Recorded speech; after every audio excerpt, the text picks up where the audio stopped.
Thank you, Deputy Speaker. I rise to speak to Labor's latest pathetic attempt at political point scoring with their motion here today.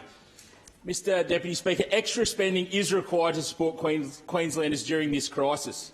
All levels of government have an obligation to step up and support the heartbroken restaurant owners, the selfless charities that are battling to stay afloat, and our parents and seniors.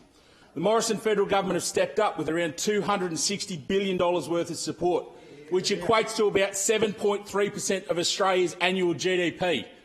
Let's contrast that with the Palaszczuk Labor government's support of $4.8 billion, or 1.3% of annual gross state product.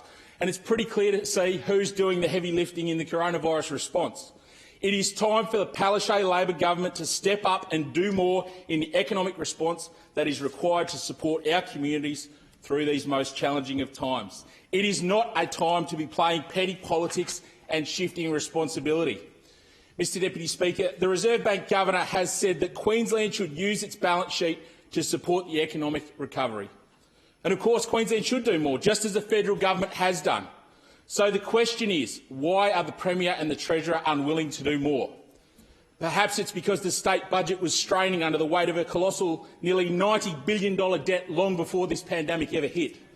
As the Queensland Audit Office stated in its report to Parliament, I quote, "The financial performance of the Queensland Government has reduced over the last 2 financial years, with expenses incurred increasing at a greater rate than revenue."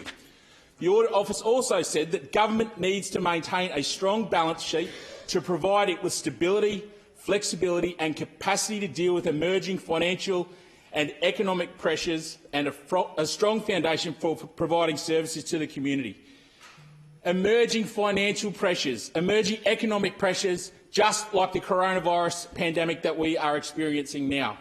The Queensland economy was on its knees long before this pandemic hit. In January, the CommSec State of the States report showed construction in Queensland at 26% below the decade average.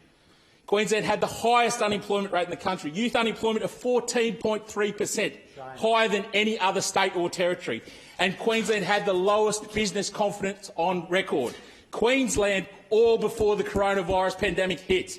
So put simply, Mr Deputy Speaker, Queensland isn't in a position to do more because of the Palaszczuk Labor government's financial mismanagement over the last 5 years. Sound financial management may not be as sexy as a cross-river rail funding announcement, but if the government paid more attention to managing the state budget in a responsible and conservative manner, then we would all be able to do more to help the desperate small businesses, the families and the charities, just as the Morrison LNP government are doing now.